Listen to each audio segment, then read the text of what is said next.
Au cimetière de Léona Niassène, il sera exhumé puis brûlé vif le 28 octobre par des individus non encore identifiés. L'affaire a provoqué une onde de choc au sein de l'opinion publique.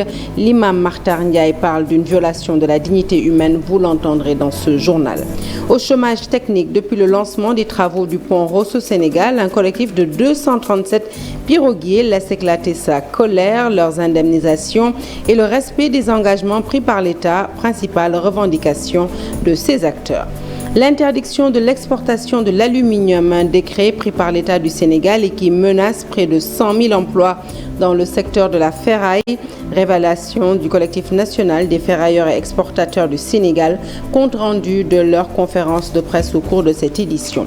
Et puis les étudiants sénégalais réclament la réouverture des campus à Bambey ou encore à Matam. Les autorités universitaires sont invitées à préserver le droit à une éducation de qualité. À Matam, la libération des étudiants arrêtés pour avoir exigé la réouverture de l'université Cheikh Anta Diop de Dakar est demandée par leur père. Voilà pour les titres, le développement c'est tout de suite.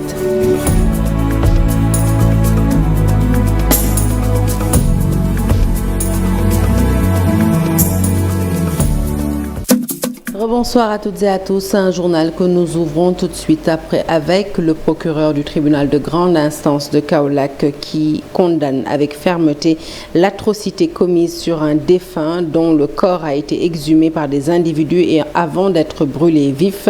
Le parquet, qui dit en avoir été informé dans la soirée du 28 octobre 2023 par le commissaire central de Kaolack, a immédiatement demandé l'ouverture d'une enquête afin d'identifier les auteurs de cet acte d'une extrême gravité et engager à leur encontre les poursuites pénales prévues par la loi en la matière. Un communiqué signé Abbas Yayawan, procureur du tribunal de grande instance de Kaolack. Et puis on en sait un peu plus sur l'identité de ce défunt exhumé puis brûlé vif par des individus. Il s'agirait d'un certain CF, inhumé au cimetière de Léona Niassène la veille, le 27 octobre 2023 plus précisément. Eh bien, il sera déterré le lendemain par des individus non encore identifiés au motif qu'il serait homosexuel. Mambiram Diouf revient avec nous sur cette affaire consternante. Surexcitée, poussée à l'extrême jusqu'à aller à se faire justice elle-même à Kaolack. Ce qui peut être qualifié de drame, un fait d'une extrême gravité qui a fait réagir le procureur de la République pour l'ouverture d'une enquête afin d'identifier les auteurs et engager contre eux des poursuites pénales prévues par la loi en la matière. Au cimetière de Léona Niassène, dans la soirée du samedi, l'exhumation du corps d'un homme présenté comme un homosexuel traîné au dehors et brûlé a été de trop par les habitants de la localité, une cité religieuse située dans la commune de Kaolack. Pour rappel, d'après notre source, la dépouille du présumé homosexuel avait été acheminée ce samedi à Touba, conformément aux volontés de sa mère, mais informés de la supposée orientation sexuelle du défunt. Les membres du Daïra Mokhadimatul Khidma, chargés de la gestion de la grande mosquée et des cimetières de Touba, ont conduit le cortège. De retour à Kaolack, les membres de la famille ont enterré la dépouille en secret au cimetière, d'où la furie des jeunes du quartier de Nangan, Kaolack, qui avait assiégé depuis vendredi la maison mortière pour s'opposer à l'exhumation du présumé homosexuel à Kaolack. La justice à rendre attendue dans cette affaire, vu le degré de gravité des actes posés. Et un acte ignoble qui viole la dignité humaine, voilà comment l'imam Makhtar Ndiaye a qualifié les faits. Selon lui, ces actes n'honorent en rien notre religion commune qu'est l'islam. Nous l'écoutons. L'exhumation d'un défunt et surtout encore de le brûler, cela est un acte ignoble, un acte barbare, un acte qui viole, si vous voulez, la dignité humaine. Vous savez, l'islam est une religion qui honore les fils d'Adam, surtout quand ils meurent. Ça, c'est très important de le souligner. L'exhumation est seulement autorisée en 54 circonstances. Premièrement, si la toilette mortuaire n'a pas été effectuée. Deuxièmement, si le défunt n'a pas été enseveli ou bien enseveli même. Troisièmement, si le défunt a été enterré avec des objets précieux ou avec des documents précieux ou même avec une certaine somme d'argent. Dans ce cas, on peut bel et bien procéder à son exhumation l'exhumation, puis l'enterrer de nouveau. Et enfin, pour des besoins d'enquête ou d'autopsie, afin d'élucider les véritables causes de sa mort. Donc c'est dans ces circonstances qu'on peut exhumer, n'est-ce pas, un défunt. La législation islamique nous dit que toute personne qui meurt, surtout un musulman, il doit être inhumé dans le respect strict des règles établies par la législation islamique. Et cela, quels qu'en soient les péchés qu'il commettait de son vivant, quelle qu'en soit également la nature ou les circonstances de son décès. Vous savez, la législation islamique, comme nous le savons, nous dit que l'inhumation d'un défunt est un fardeau kifaya, c'est-à-dire une obligation commune, une responsabilité commune dont l'accomplissement par un seul groupe décharge la responsabilité des autres. Et l'islam exige, si vous voulez, l'inhumation, non seulement l'inhumation du défunt, non seulement pour que son odeur ne se répande pas, mais aussi pour le mettre à l'abri des bêtes sauvages.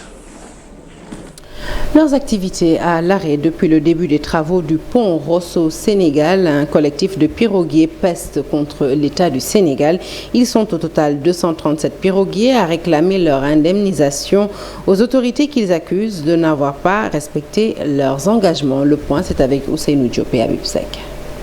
Le Rosso Sénégal assure la navette entre la Mauritanie et le Sénégal depuis le début en 2022 des travaux de la construction du nouveau pont. Ils ne travaillent plus. Ces piroguiers réclament leur indemnisation et demandent à l'État sénégalais de respecter sa parole. L'État n'a pas respecté ses engagements et nous sommes très fatigués. Depuis le début des travaux, nous sommes là et on attend notre argent. Ils ont parlé avec des pères de famille très responsables. Tout le monde était d'accord et depuis lors, nous n'avons rien vu. Actuellement, les pirogues ne font rien toute la journée. Certains ne peuvent même pas payer les tickets du transport pour entrer. Sur les 237 piroguiers, seuls 80 ont pour le moment reçu leur indemnité de la part des autorités sénégalaises. Depuis quelques mois, ils courent derrière leur argent. Ces piroguiers mettent en garde les autorités. Ils ont dit qu'après les travaux du pont, les pirogues ne vont plus faire la navette entre les deux pays. Donc c'est comme s'ils veulent mettre fin à notre activité. Sur les 237 piroguiers, seules 80 personnes ont reçu leur argent et c'est inadmissible. Depuis le début des travaux du pont de Rosso Sénégal, ces pères de famille ne travaillent plus.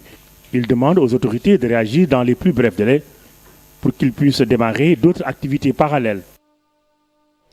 Les responsables du collectif national des ferrailleurs et exportateurs du Sénégal haussent le ton. Ils dénoncent avec véhémence le décret pris par l'État et qui vise à interdire l'exportation de l'aluminium. À les en croire, cette décision risque de ruiner la vie de plus de 1000 ferrailleurs.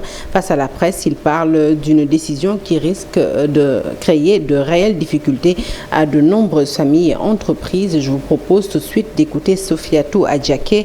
Elle est leur porte-parole du jour et elle s'exprime au micro d'Abdoulaye Patéane. Nous avons été violemment secoués par le décret pris par l'État visant à interdire l'exportation de l'aluminium jusqu'à nouvel ordre. Cette décision risque de mettre en mal plus de 100 000 ferrailleurs et de nombreux exportateurs sur notre territoire. Autrement dit, de centaines de milliers de familles ainsi que de nombreuses sociétés d'exportation, dont la mienne, risquent de se retrouver dans une situation précaire. Il est plus qu'évident que les industries locales ne peuvent pas absorber l'intégralité de l'aluminium disponible sur notre marché et procèdent souvent à du tri. Alors, que deviendrait la quantité invendue? Allons-nous la jeter dans les rues, tout en sachant parfaitement que c'est un déchet qui ne se dégrade pas? Avec plus d'offres et moins de demandes, le marché de l'aluminium risque de totalement s'effondrer. C'est le bon moment de rappeler qu'il y a 4 mois, un protocole d'accord a été signé entre les industries, les exportateurs et les fournisseurs locaux, visant justement à favoriser le marché local. Et c'est exactement le contraire qui est en train de se produire. Car il y a de sérieux manquements à ce protocole. Et nous invitons Monsieur le ministre du Commerce à y apporter des avenants, car les manquements sont très sérieux. Et la même chose risque de se produire pour l'aluminium. Allez, on parle éducation à présent. La libération des étudiants emprisonnés pour avoir réclamé avec véhémence la réouverture des campus de l'université Cheikh Anta Diop de Dakar. C'est le combat de l'amicale des étudiants de Matam, dont 5 de leurs camarades font partie des détenus. Amadou Kamara est porte-parole de ces étudiants. Ils nous en dit plus au micro d'Ali Bandalian.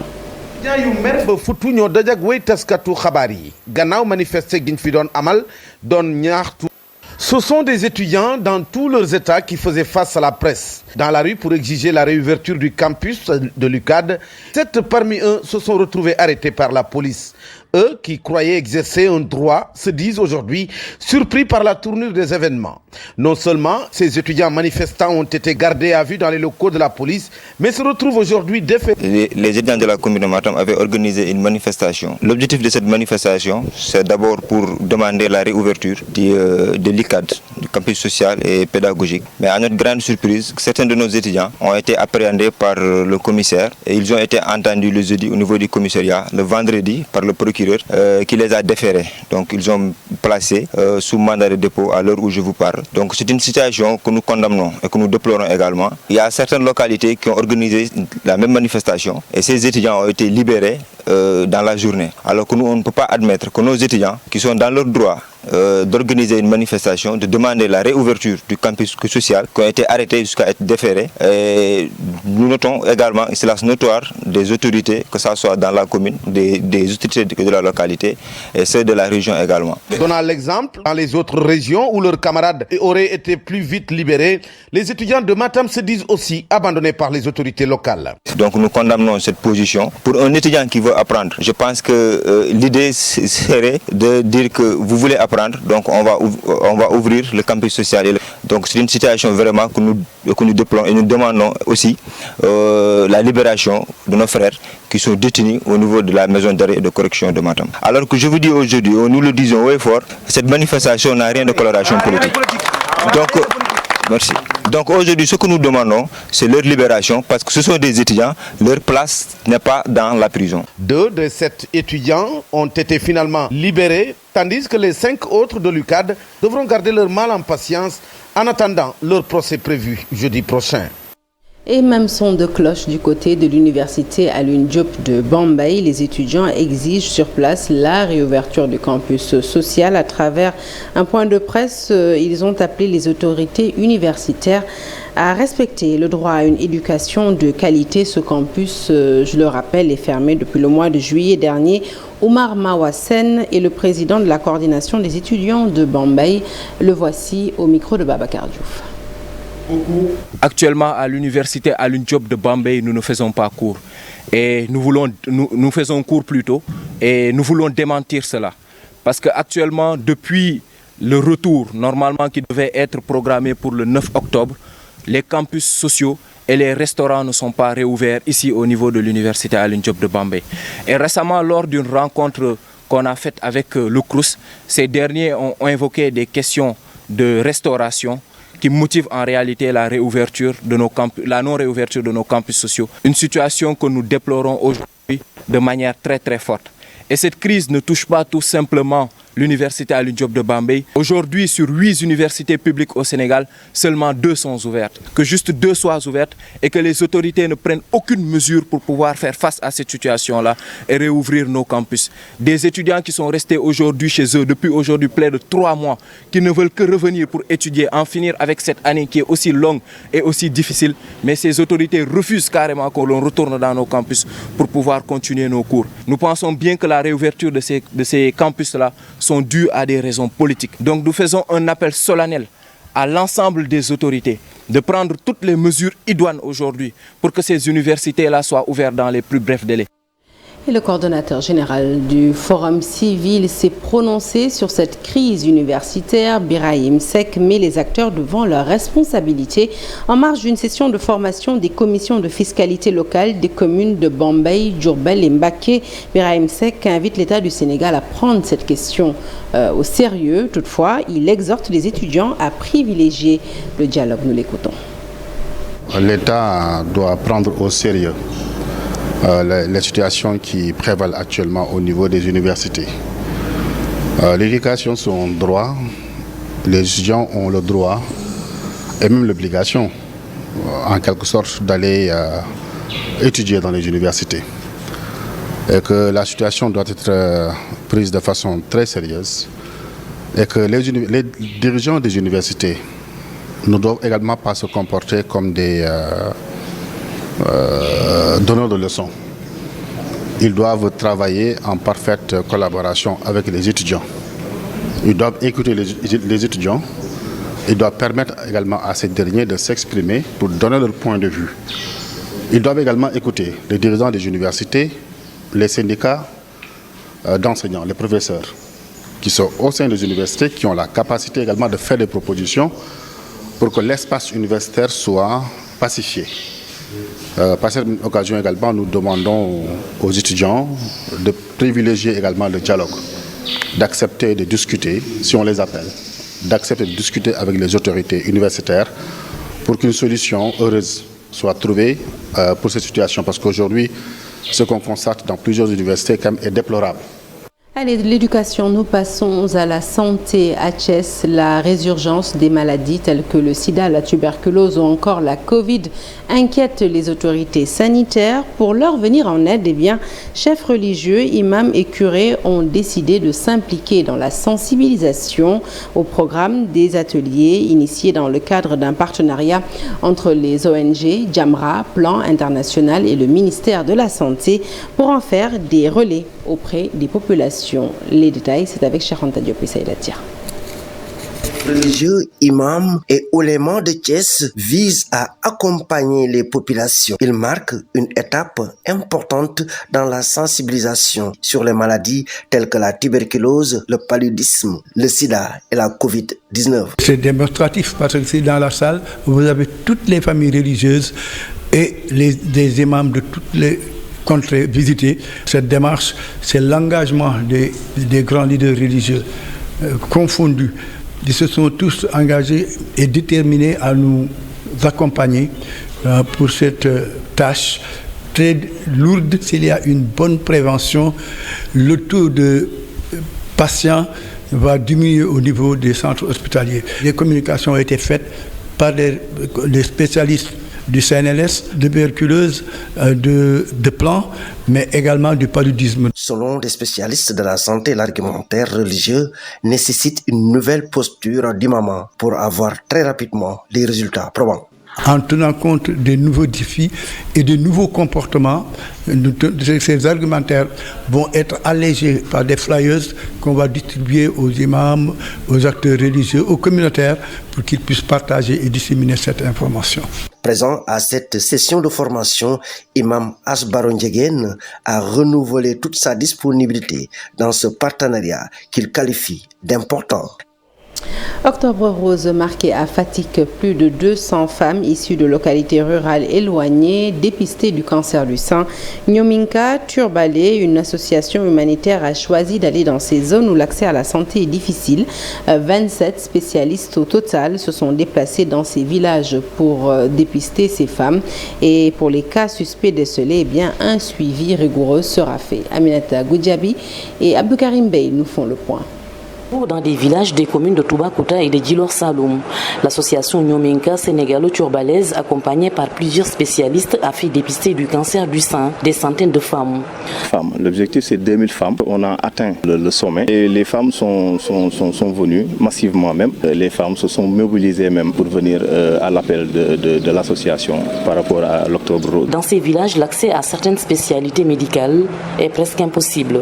Ce mois d'octobre dédié au cancer dit gynécologique est une occasion de venir en aide à ces femmes de la zone rurale. Parmi celles dépistées, des lésions précancéreuses ont été détectées. Elles n'ont pas la possibilité d'accéder aux soins. Et dans les régions, surtout Fatick, il y a un énorme problème dans le domaine de la santé parce qu'il n'y a pas assez de centres de santé qui peuvent vraiment prendre en soin les populations. Vous voyez par exemple dans les îles de Saloum, pour accéder à un soin, c'est tout à fait un problème. Il y a des initiatives qui sont comme ça et qui peuvent vraiment les aider. Une aide financière et un accompagnement seront faits pour permettre à ces cas suspects de bénéficier de soins appropriés. Le suivi, effectivement, parce que je pense que c'est l'objectif de cette association. Des fois, vous détectez des pathologies qui nécessitent une intervention chirurgicale ou bien une intervention quelconque. Donc, raison pour laquelle l'association prend en charge des gens qu'on devrait suivre par rapport à leur pathologie. L'association Nyominka Sénégalo-Turbalaise est créée depuis de nombreuses années maintenant. Son seul objectif est d'aider les populations du département de Foundiougne et particulièrement celles insulaires dans le domaine de la santé. Elles ont souvent des problèmes pour se soigner correctement. Parlons à présent de cette randonnée pédestre initiée par l'association sénégalaise de soutien aux patients et familles victimes d'AVC. Cette maladie non transmissible est la deuxième cause de décès au Sénégal. Les accidents vasculaires cérébraux sont, selon le président de cette association, des maladies qui se manifestent brutalement et qui peuvent invalider les malades en moins de 10 minutes, raison pour laquelle il est, selon lui, utile de pouvoir en détecter les premiers signes. Justement, comment en identifier les symptômes? Élément de réponse avec le docteur Mbagnick Bahoum. Il s'exprime au micro d'Alioune Diagne. L'accident vasculaire cérébral, en fait, c'est une maladie vasculaire. Généralement, les maladies vasculaires, leur caractéristique principale, c'est la brutalité. Donc, c'est-à-dire que c'est une manifestation, c'est une maladie qui se manifeste brutalement. En 5 minutes, déjà, vous pouvez être paralysé. Donc, paralysé de quoi? Du membre supérieur ou bien du membre inférieur d'un côté. Difficulté à parler, difficulté à marcher, vertige, céphalée inhabituelle. Donc tous ces signes-là, quand vous les avez, asymétrie faciale, il faut vraiment se dire que c'est peut-être un AVC et appeler les urgences. Et après, ce sera au médecin de déterminer le diagnostic et la nature et le type de l'accident vasculaire cérébral. Toujours dans le domaine de la santé, le programme e-santé lancé à Dara Djolof par Gainé 2000 en collaboration avec le ministère de la Santé et de l'Action sociale. Il s'agit d'une plateforme de téléconsultation et de télémédecine qui permet aux patients des zones reculées d'être consultés à distance par un ou plusieurs spécialistes sans que ces derniers n'aient à se déplacer. Compte rendu signé Mamadou Moustapha Ndiaye Siditia. De la mise en œuvre du programme e-santé, le projet télémédecine téléconsultation est lancé à Dara Djolof. Cette plateforme va faciliter aux populations des zones les plus reculées le traitement de spécialistes, l'accès à des soins de qualité. Pour l'accès des soins à la population, quels que soient les lieux, donc Gainé 2000 a créé une plateforme de téléconsultation et de télémédecine. Donc cette plateforme a pour but de rapprocher la communauté donc à travers les médecins, les experts. Donc c'est une plateforme qui va sans doute communier les médecins mais aussi la communauté. Donc on a choisi Louga parce qu'on voulait d'abord une région loin de Dakar, là où se regroupent beaucoup de médecins, mais une région qui est une région vaste où on va rencontrer des difficultés liées à la connexion, à la couverture téléphonique, tout ça. Cette plateforme de téléconsultation qui interconnecte les différentes structures sanitaires a pour objectif de promouvoir la collaboration dans le traitement médical. C'est une très bonne initiative, d'autant plus que la pandémie de la COVID-19 nous a montré que les NTIC sont incontournables dans le secteur de la santé. Donc en dehors des urgences, le patient peut tranquillement prendre un rendez-vous chez un médecin à distance. Soit il peut venir pour la consultation, soit à distance, le médecin peut le consulter à travers la télémédecine. Les postes de santé qui sont dans les pilotes, on les équipe en connexion, en box pour se connecter sur Internet, mais aussi en machine, des laptops très, très puissants. Je suis très optimiste parce que je sais que les projets qui réussissent, ce n'est pas la technologie, mais c'est l'accueil, l'appropriation de la population. À l'occasion d'un CDD, les acteurs de la santé ont passé en revue ce nouveau projet qui, à coup sûr, va rapprocher les patients aux spécialistes à travers la plateforme e-santé. Elle permettra aussi aux professionnels de la santé de se retrouver grâce à un module d'échange et de plateforme d'information. Ça y est, c'est fait. L'avenue Faidherbe porte désormais le nom du chef de l'État à Macky Sall. Le conseil municipal de Dakar Plateau a adopté la proposition du maire Alioune Ndoye. L'avenue a été inaugurée par le chef de l'État en personne. Macky Sall s'est dit satisfait de voir son nom inscrit au Panthéon de la République. Le maire de Dakar Plateau, quant à lui, a invité le conseil municipal à relever d'autres défis. Compte rendu signé Alioune Diagne à Faye. Louis Léon Faidherbe devient avenue du président Macky Sall. Après l'adoption par le conseil municipal de Dakar Plateau et celui de la collectivité Lébou, Alioune Ndoye est passé à la vitesse supérieure et a rebaptisé l'avenue. Un changement de nom mérité selon le grand serigne de Dakar, Abdoulaye Makhtar Diop. Il nous est indifférent de débaptiser cette avenue Faidherbe. Ce n'est pas un problème politique ni politicien pour nous. Peu nous importe Louis Léon Faidherbe. Ce qui nous intéresse, c'est l'avenue Faidherbe parce que c'est une partie de notre histoire. Syllogisme, Dakar Plateau est la capitale du Sénégal. Alors, la première conséquence de droit est que l'école Soupe de Côte désormais aura son adresse sociale avenue du président Macky Sall. Le domicile familial d'Abdoulaye Makhtar Diop aura désormais comme adresse rue Moussa Diop, angle avenue Macky Sall. Je m'en félicite. L'avenue va de la gare du TER au terminus BRT. Le maire de Plateau invite le conseil à relever les autres défis. En sa séance du 10 juillet 2023, le conseil municipal délibère un article unique. L'avenue Louis Faidherbe est rebaptisée avenue président Macky Sall. Le conseil municipal a également entendu honorer et rendre un hommage au leader exceptionnel et à l'homme d'État d'envergure que vous êtes et qui a su, avec constance, hardiesse, fermeté et assurance, tenir les destinées de notre chère nation et inscrire résolument le Sénégal sur les rampes de l'émergence. Le chef de l'État satisfait de voir son nom écrire en lettres d'or dans l'histoire de la République du Sénégal. Par leurs places publiques et édifices symboliques, les villes nous parlent et nous écoutent. Elles nous regardent et nous interpellent.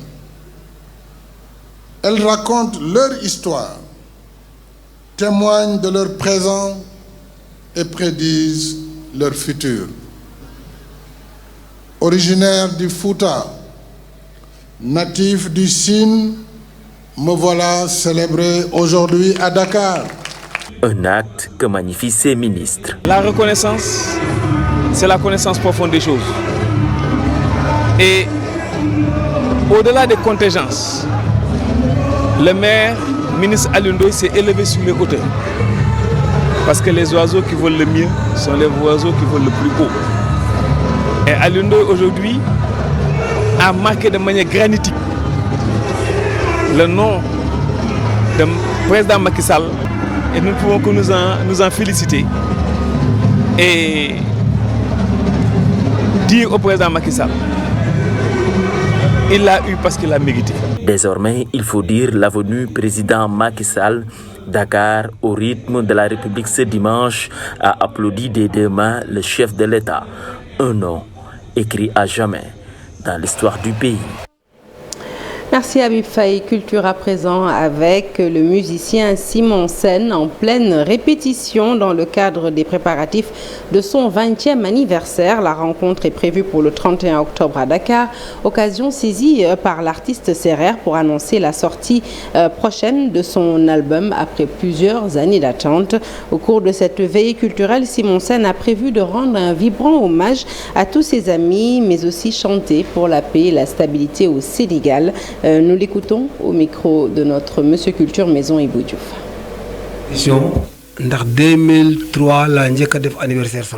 Nous sommes en pleine répétition en vue de notre 20e anniversaire. Une manière pour nous aussi de fêter le tout premier événement et c'était tenu en 2003. Cette année, nous voulons apporter quelques innovations avec la sortie d'un nouvel album de 8 titres. Dans cet album, j'ai chanté la paix au Sénégal, j'ai parlé d'une politique saine et du respect de la démocratie.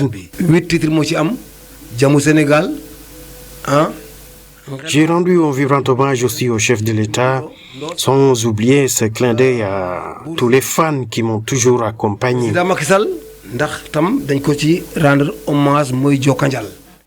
Je veux vraiment les dire merci. Rendez-vous est donc pris et j'attends tous les amis et tous les mélomanes. Je pense que la fête sera belle et on vous réserve beaucoup de surprises cette année.